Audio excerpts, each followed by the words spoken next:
Hello friends, welcome again. हम लोग discuss कर रहे थे लीज अकाउंटिंग। लास्ट पार्ट में हमने देखा था मॉडिफिकेशन और रीमेजरमेंट को डिस्कस किया था। ये सारा डिस्कशन अभी लेसी के पॉइंट ऑफ व्यू से चल रहा था। अब हम ये जो डिस्कशन लेंगे ये लेसर के पॉइंट ऑफ व्यू से लेंगे।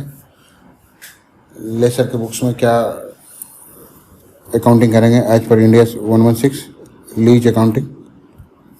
तो ये सारा डिस्कशन अब लेसर के पॉइंट ऑफ व्यू से करेंगे। लेसर के बुक्स में क्या रिकॉग्निशन करेंगे, अभी तक हमने लेसी के पॉइंट ऑफ व्यू से चर्चा करी। तो लेसर के बुक्स में as per Ind AS provision 116 lessor shall classify lease contract, lessor shall classify lease contract, either वो ऑपरेटिंग लीज करेगा या फाइनेंस लीज। ठीक है, पहले वो चेक करेगा ये ऑपरेटिंग लीज है या फाइनेंस लीज है। ऑपरेटिंग लीज क्या है? रेंटल मॉडल है तो ऑपरेटिंग लीज है। अगर फाइनेंस मॉडल है या इंटरेस्ट मॉडल है तो फाइनेंस लीज। फाइनेंस लीज का मतलब ये है वो फाइनेंस एसेट को फाइनेंस किया है। और ऑपरेटिंग लीज का क्या मतलब है कि एसेट को उसने रेंट पे लगाया है, तो वो ऑपरेटिंग लीज है। अब ऑपरेटिंग लीज का क्या मीनिंग है? तो हमारे को इंडिया 116 में ऑपरेटिंग लीज का मतलब क्लियरली नहीं बताया गया है। ऑपरेटिंग लीज का मतलब बताया गया है if any lease can not be specified as finance lease then it should be classified as operating. मतलब जो लीज फाइनेंस लीज नहीं है वो ऑपरेटिंग लीज है। तो अब चर्चा ये है कि फाइनेंस लीज क्या है। तो फाइनेंस लीज हमें इंडिया 116 में क्लियरली बता दिया गया है। फाइनेंस लीज किसे बोलेंगे? Finance lease is a contract whereby lessor transfer risk and reward to lessee incidental to ownership. Finance lease क्या है? जिसमें लेसर जो क्या ट्रांसफ़र करता है, रिस्क और रिवार्ड भी ट्रांसफ़र करता है लेसी को। ऑपरेटिंग लीज में ऐसा रिस्क एंड रिवार्ड ट्रांसफ़र नहीं होता। फाइनेंस लीज में रिस्क एंड रिवार्ड दोनों ट्रांसफ़र हो जाता है लेसी को, मतलब ओनरशिप भी ट्रांसफ़र हो जाती है। The following indicator can be consider to classify the agreement. अगर इन पांचों में से कोई भी कंडीशन सेटिस्फाई हो जाती है तो हम मानेंगे कि वो फाइनेंस लीज है। ये फाइनेंस लीज के इंडिकेटर है। 5 इंडिकेटर हैं फाइनेंस लीज के। फाइनेंस लीज के 5 इंडिकेटर है। अगर इन पांचों में से कोई भी कंडीशन फुलफिल हो जाती है तो हम मानेंगे कि ये फाइनेंस लीज है। पहला इंडिकेटर है कि लीज पीरियड जो है वो मेजर पोर्शन को कवर करता है। मान लीजिए एसेट की लायबिलिटी 10 साल की है और हमारा लीज पीरियड 8 साल का है। इसका मतलब more than 50% useful life of asset कौन यूज़ करने वाला है? लेसी यूज़ करने वाला है।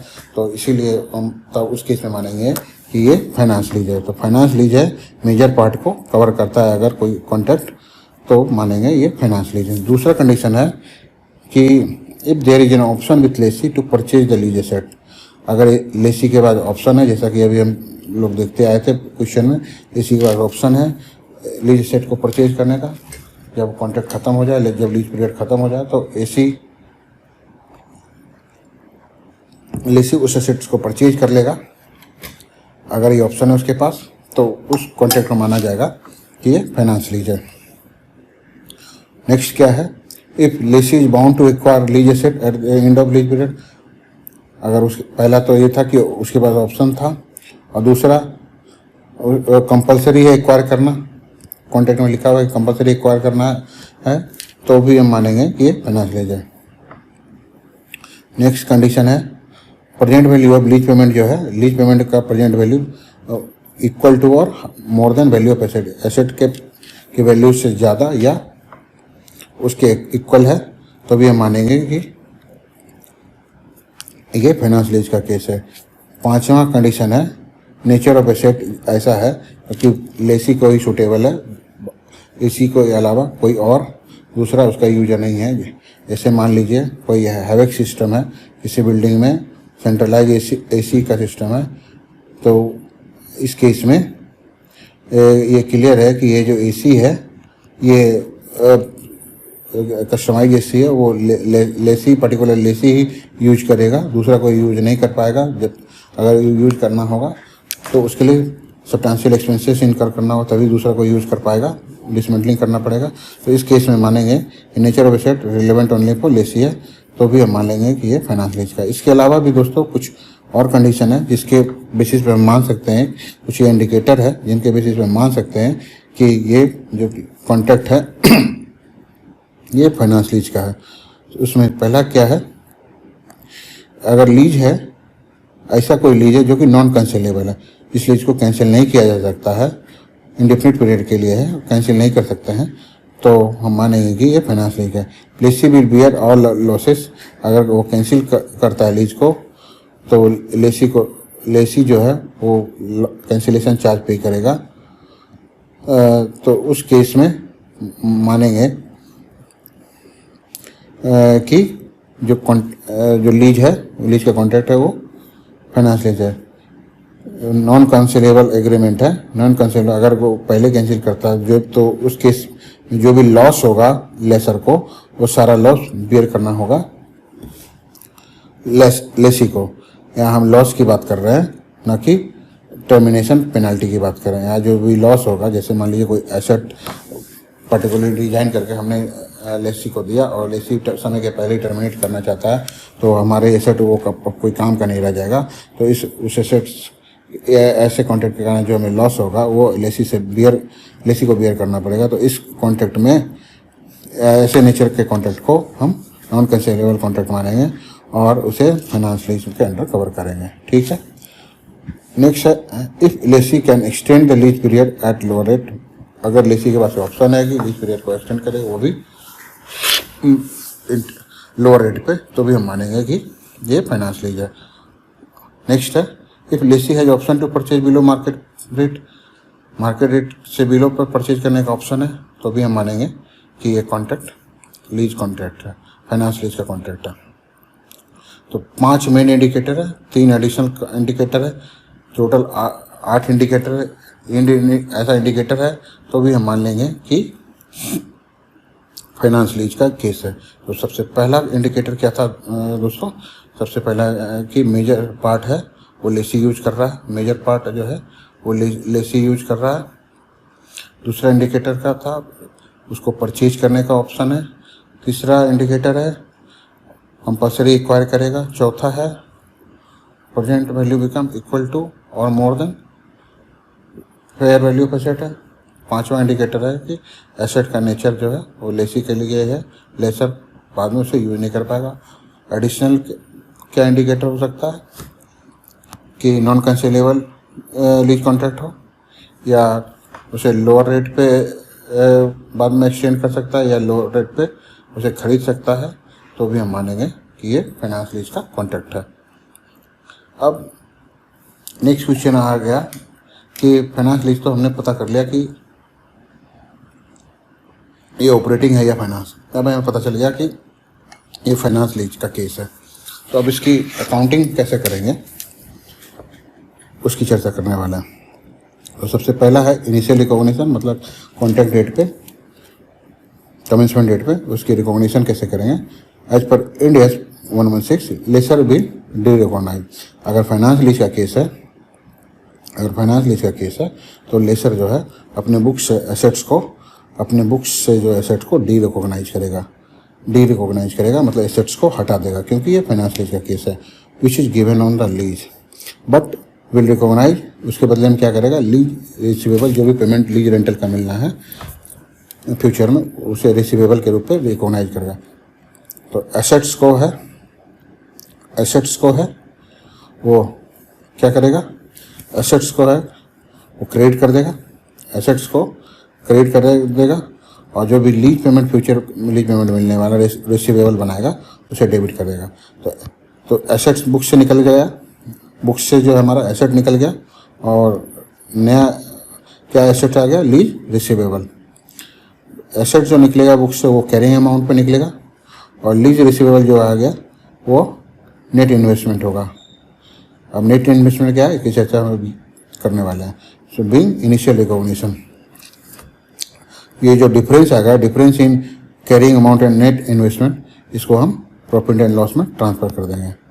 ये आगे ये प्रॉफिट होगा, ये लॉस होगा, जिससे कि हम प्रॉफिट एंड लॉस में ट्रांसफर करेंगे। अगर इन दोनों में कोई डिफरेंस है तो उसे प्रॉफिट एंड लॉस में ट्रांसफर कर देंगे। ठीक है। अब नेक्स्ट टर्म है कि ग्रॉस इन्वेस्टमेंट जैसा पहले भी हमने बताया, ग्रॉस इन्वेस्टमेंट का मतलब है लीज पेमेंट जो जाना है प्लस लेसी ने जो गारंटी दिया है, लेसी ने जिसकी गारंटी नहीं दी, अनगारंटेड रेजिडुअल वैल्यू, जो कि लेसर को लगता है कि वो उसकी रेजिडुअल वैल्यू, इन दोनों को मिला के जो वैल्यू आएगी वो हमारा ग्रॉस इनफ्लो है। Unguaranteed UGRV plus lease payment equal to gross investment. और नेट इन्वेस्टमेंट क्या है, इसी को जब हम प्रेजेंट वैल्यू पे निकालेंगे, ग्रॉस इन्वेस्टमेंट का प्रेजेंट वैल्यू पे निकालेंगे, किस रेट पे निकालेंगे, एट IRR जब हम निकालेंगे प्रेजेंट वैल्यू पे, ग्रॉस इन्वेस्टमेंट का प्रेजेंट वैल्यू निकालेंगे तो वो हमारा नेट इन्वेस्टमेंट। ग्रॉस इन्वेस्टमेंट क्या हो गया, लीज पेमेंट प्लस UGRV। इसका जब हम पी फैक्टर निकालेंगे एट IRR तो वैल्यू निकल के आ गई, वो हमारा नेट इन्वेस्टमेंट आ गया। If you discount gross investment at IRR then net investment value equal to fair value हो जाता है एट IRR पे। ग्रॉस इन्वेस्टमेंट एट IRR पे जब हम डिस्काउंट करेंगे तो हमारा फेयर वैल्यू ऑफ एसेट निकल के आ जाएगा। ठीक है, ये इनिशियल रिकॉग्निशन की बात हो गई। अब सब्सिक्वेंट रिकॉग्निशन, जैसा कि अभी हम करते आए, सब्सिक्वेंट रिकॉग्निशन लेसी के बुक्स में क्या करते थे, इंटरेस्ट को चार्ज करते थे और फिर डिप्रिसिएशन लगाते थे। इसमें क्या करेंगे, लीज रिसीवेबल में इंटरेस्ट इनकम के लिए बन जाएगा, जिसे कि हम प्रॉफिट एंड लॉस अकाउंट में बाद में ट्रांसफर कर देंगे। तो बिंग इंटरेस्ट में ड्यू, इंटरेस्ट को ड्यू करेंगे, उसके लिए क्या एंट्री करेंगे, lease receivable account debit to interest income, interest become due. Then फिर नेक्स्ट एंट्री करेंगे जब वो कलेक्शन आ जाएगा, bank account debit to lease receivable, simple entry. फिर इंटरेस्ट को हम P&L में ट्रांसफर कर देंगे। क्वेश्चन 38 फॉर योर क्लैरिटी, हमने क्वेश्चन 38 देखना है। आइए क्वेश्चन 38 समझते हैं क्या है।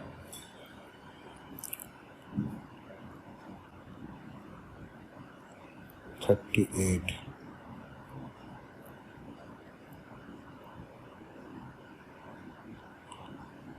एट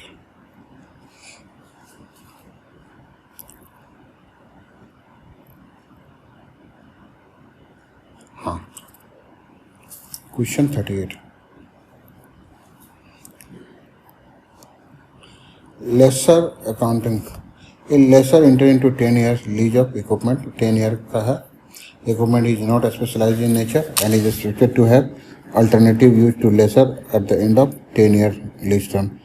10 year का कॉन्ट्रैक्ट किया है इसने, ठीक है, 10 years, और स्पेशलाइज इक्विपमेंट नहीं है, कोई भी यूज कर सकता है। अगर लेसी ने कॉन्ट्रैक्ट छोड़ दिया या लेसी का लीज पीरियड खत्म होने के बाद लेसर यूज कर सकता है।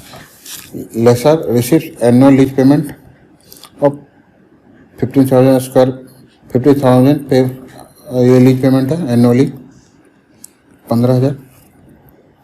रेजिडुअल वैल्यू कितना है, 50,000 रुपये। लेसर को लगता है रेजिडुअल वैल्यू है, ठीक है। लेसी प्रोवाइडेड रेजिडुअल गारंटी कितना है, lessee provided residual value guarantee that protect lessor from the first 30,000 loss for sale at a price below the estimated residual value at the end of lease term 50,000। ये Lesi provide residual guarantee कितना दिया, 30,000 का। Guaranteed residual value निकल के आ गई। Equipment has an estimated remaining life, कितना है इक्विपमेंट का, 15 ईयर है रिमेनिंग लाइफ। एक carrying amount of 1 lakh and fair value 1,11,000। The lease does not transfer ownership of underlying asset to lessee, lease does not transfer ownership to lessee at the end of the lease term और contain option to purchase the underlying asset. यहाँ से भी हमें पता नहीं चल रहा कि ये फाइनेंस लीज है या नहीं, अभी तक हमें कुछ भी पता नहीं चला फाइनेंस लीज है कि नहीं। इंटरेस्ट रेट क्या है ये दे रखा, तो अभी तक क्वेश्चन के डिस्कशन है हमें ये पता नहीं चला कि ये फाइनेंस लीज का दिया है कि नहीं। एक बार फिर से क्वेश्चन रीड करते हैं। 10 साल का लीज एग्रीमेंट है, 10 year lease agreement. Equipment is not specialize in nature, इससे भी हम क्लियर नहीं चलता कि फाइनेंस लीज है कि नहीं, अल्टरनेटिव यूज कर सकता है। लेसर रिसीव 15,000 लीज पेमेंट है, एनुअली है। रेजिडुअल वैल्यू जो लेसर एस्टिमेट कर रहा है वो कितना कर रहा है, लेसर जो एस्टिमेट कर रहा है वो 50,000 कर रहा है, ठीक है।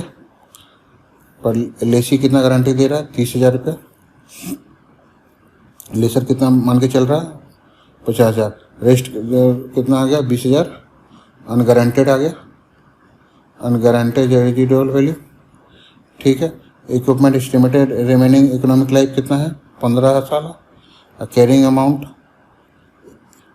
एक carrying amount 1 lakh and fair value 1 lakh है। पहले क्वेश्चन में फेयर वैल्यू दे रखा है 1,11,000 और कैरिंग अमाउंट 1 लाख है, ठीक है। Lease does not have transfer, ownership भी ट्रांसफर नहीं किया, इसे भी पता नहीं चलता फाइनेंस लीज है कि नहीं। और रेट ऑफ इंटरेस्ट कितना है? 10% है। तो आपको बताना है कि ये फाइनेंस लीज है या कि नहीं। Lessor shall classify the lease as finance lease because the sum of the present value of lease payment amount to substantially all of, क्योंकि ये फेयर वैल्यू लीज पेमेंट का जो प्रेजेंट वैल्यू टर्म है वो एसेट की value के लगभग बराबर है या उससे ज़्यादा है। कैसे है आइए डिस्कस करते हैं। सबसे पहले हमें क्या करना है? इनिशियल रिकॉग्निशन करना है, कैलकुलेशन निकालना है नेट इन्वेस्टमेंट का। नेट इन्वेस्टमेंट कितना है? लीज का कितना जा रहा है पेमेंट? प्रेजेंट वैल्यू लीज 15,000 जा रहा है, ठीक है। उसका पीवी फैक्टर, एन्युटी फैक्टर कितना? 6.124, ये निकल के आ गई वैल्यू। गारंटेड रेजिडुअल वैल्यू 30,000 था eight the end of the year. उसका प्रेजेंट वैल्यू कितना आ गया? प्रेजेंट वैल्यू इसका आ गया 0.383 और फिर अनगारंटेड 20,000 था, उसका कितना आ गया प्रेजेंट वैल्यू पे? ये।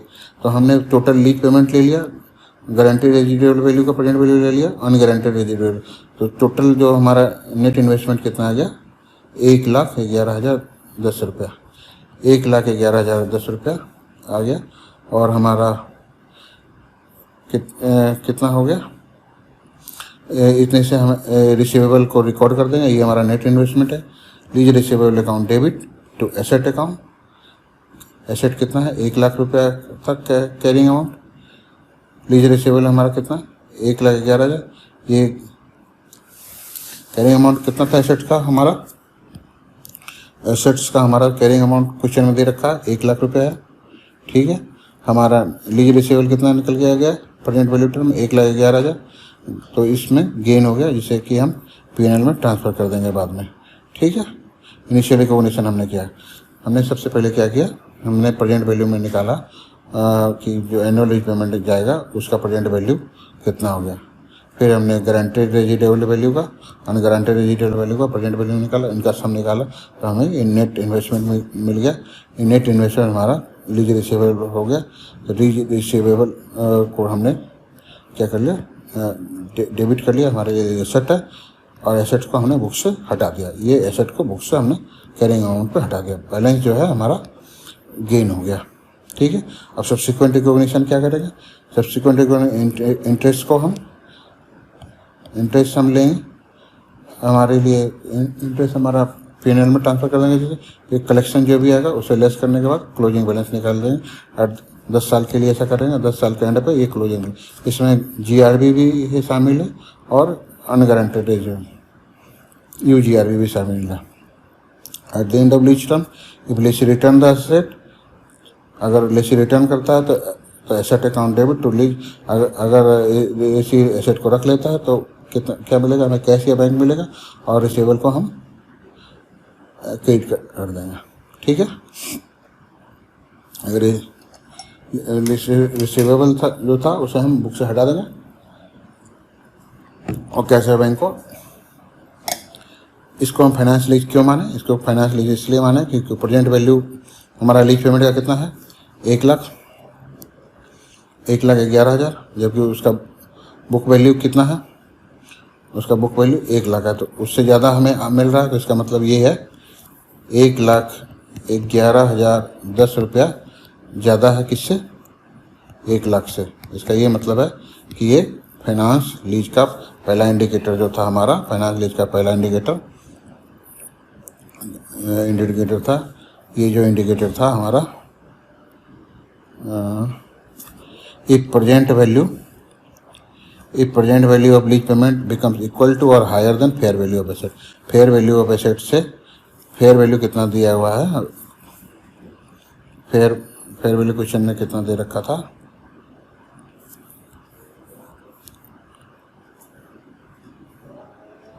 फेयर वैल्यू क्वेश्चन में दे रखा था equipment estimated running economic carrying amount 1 lakh है और फेयर वैल्यू इतना, तो फेयर वैल्यू को इक्वल ही हो गया। हमारा फेयर वैल्यू 1,11,000 निकल के आ रहा, हमारा नेट इन्वेस्टमेंट इतना निकल के आ रहा, और फेयर वैल्यू भी इतना ही दे रखा है 1,11,000 दे रखा है, तो इसीलिए इसे हम फाइनेंस लीज का मानेंगे। तो ये इंपॉर्टेंट पहले चेक करना है कि फाइनेंस लीज का है कि नहीं है।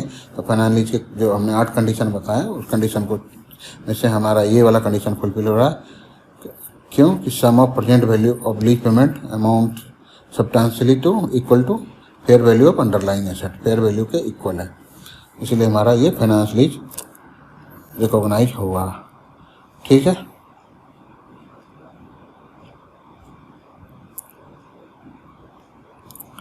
हम चर्चा कर रहे थे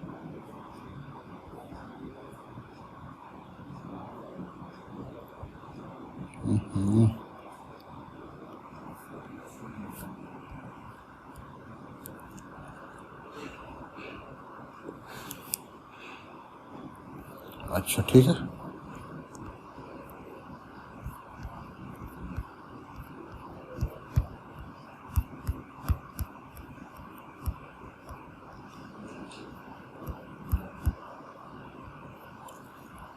अब नेक्स्ट डिस्कशन है, अब जब मॉडिफिकेशन करते हैं, अब जब हम मॉडिफिकेशन करते हैं तो उस केस में क्या करेंगे। अभी तक हमने लेसी के बुक्स में देखा था मॉडिफिकेशन के टाइम पे हम क्या करते हैं। अब लेसी के बुक्स में देखेंगे कि मॉडिफिकेशन, लेसर के बुक्स में देखेंगे कि मॉडिफिकेशन के टाइम पे क्या करते हैं। अगर if lessor recognize net investment as lease receivable for lease contract under finance lease as per Ind AS 1916, lessor recognize net investment को रिकॉग्नाइज करता है लीज रिसीवेबल के रूप में, जैसा कि हमने बताया for lease contract under finance. In case of any modification, अगर कोई मॉडिफिकेशन होता है कॉन्ट्रैक्ट में, उस मॉडिफिकेशन को हम कैसे डील करेंगे, 109 के अकॉर्डिंग फिनेंशियल इंस्ट्रूमेंट, 109 के अकॉर्डिंग फिनेंशियल इंस्ट्रूमेंट माना जाएगा, उसके अकॉर्डिंग डील करेंगे हम लोग। उसकी चर्चा 109 में। तो मॉडिफिकेशन जो होगा लेसर के बुक्स में वो 109 के अकॉर्डिंग होगा। लेसी के बुक्स में मॉडिफिकेशन की चर्चा हमने पहले बताई, जिन्होंने नहीं देखा वो वीडियो जाकर देख सकते हैं। तो मॉडिफिकेशन की कोई एंट्री एज पर 116 नहीं होगी, 109 के अकॉर्डिंग होगी। If lessor is a manufacturer, अगर लेसर मैन्युफैक्चरर या डीलर है तो उस केस में क्या एंट्री करने वाले हैं, उस केस में क्या एंट्री होगी उसकी चर्चा हम करने वाले हैं। इफ लेसर इज मैन्युफैक्चरर और dealer then lessor will calculate total profit from transaction under 2 heading. अगर लेसर मैन्युफैक्चरर है या डीलर है तो उस केस में उसको 2 प्रॉफिट होगा। पहला प्रॉफिट होगा इंटरेस्ट इनकम जो अभी तक हम करते आए लेसर को होता है, दूसरा होगा कि इन्वेंट्री के रूप में उसे नॉर्मल प्रॉफिट होगा। नॉर्मल प्रॉफिट कैसे निकालेंगे, fair value of inventory minus cost of inventory, ये हमारा फेयर वैल्यू ऑफ इन्वेंट्री निकल के आ गया। इंड AS 150 एग्जाम्पल से समझते हैं। कॉस्ट ऑफ कार कितना है, 1,50,000। सेलिंग प्राइस कितना है, 1,80,000। तो इन दोनों का डिफरेंस जब 30,000 निकल गया है, 30,000 उसका नॉर्मल प्रॉफिट है, 30,000 जो नॉर्मल प्रॉफिट है। ठीक है, और IRR 16% है, GRV 22,500 है, एनुअल कितना 37,500। इस पे जो इंटरेस्ट इनकम मिलेगा 1,80,000 पे जो इंटरेस्ट इनकम मिलेगा 16% से, वो हमारा फाइनेंस चार्ज जो मिलेगा वो हमारा इनकम माना जाएगा। तो 2 इनकम हो गया, एक तो नॉर्मल प्रॉफिट हो गया और दूसरा फाइनेंस इंटरेस्ट हो गया। और नॉर्मल प्रॉफिट 30,000 का हो गया और फाइनेंस चार्ज हर साल निकालेंगे जैसा कि निकालते आगे। इंटरेस्ट दिया हुआ है 16% हम मान के, फाइनेंस चार्ज, ये जो फाइनेंस चार्ज आ गया, इंटरेस्ट आ गया, इसे हम PNL में ट्रांसफ़र कर देंगे। ये तो लेसर अगर डीलर है या मैन्युफैक्चरर है तो उस केस में उसके 2 प्रॉफिट हो गई, एक तो फाइनेंस चार्ज होगा, दूसरा उसका नॉर्मल प्रॉफिट अगर उस एसेट्स को नॉर्मल, जैसे अगर आप कोई एसेट को कैश में खरीदोगे तो नेचुरल बात है उसकी प्राइस मान लो 10,000 है, और कोई क्रेडिट में खरीदोगे फाइनेंस करा तो 15,000, तो 5,000 का जो डिफरेंस है ये हमारा फाइनेंस चार्ज के कारण डिफरेंस है। ये जो 10,000 में कैश में बेचा इसमें भी तो कुछ प्रॉफिट हो रहा है। ये प्रॉफिट क्या है? ये नॉर्मल प्रॉफिट है उसका, ठीक है, ये नॉर्मल प्रॉफिट है, ट्रेडिंग प्रॉफिट है। ये प्रॉफिट क्यों है? इसकी कॉस्टिंग मान लो, इसकी कॉस्टिंग 8,000 है, तो ये 2,000 रुपये का नॉर्मल प्रॉफिट है, ठीक है। अब अकाउंटिंग, ये फाइनेंस लीज के बारे में चर्चा करें। अब ऑपरेटिंग लीज की अकाउंटिंग कैसे करेंगे उसकी चर्चा। ऑपरेटिंग लीज का पहले भी हमने बताया लेसी के बुक्स में कैसे करना है। एसएलएम मेथड पे रिकॉर्ड करते हैं ऑपरेटिंग लीज का, बहुत सिंपल है। वैसे लेसर के बुक्स में जो अकाउंटिंग होगी वो एसएलएम बेसिस पे होगी। Under operating lease, lessor recognizes the collection from lessee as rental income. Lessor जो है, जो भी लीज रेंट मिलेगा वो प्रॉफिट एंड लॉस में रिकॉग्नाइज करेगा SLM, straight line method basis पे। कैसे करेंगे वो? या तो एडवांस इनकम रिकॉग्नाइज करेगा या आउटस्टैंडिंग इनकम रिकॉग्नाइज करेगा अगर एसएलएम से ज़्यादा या कम है तो। कैसे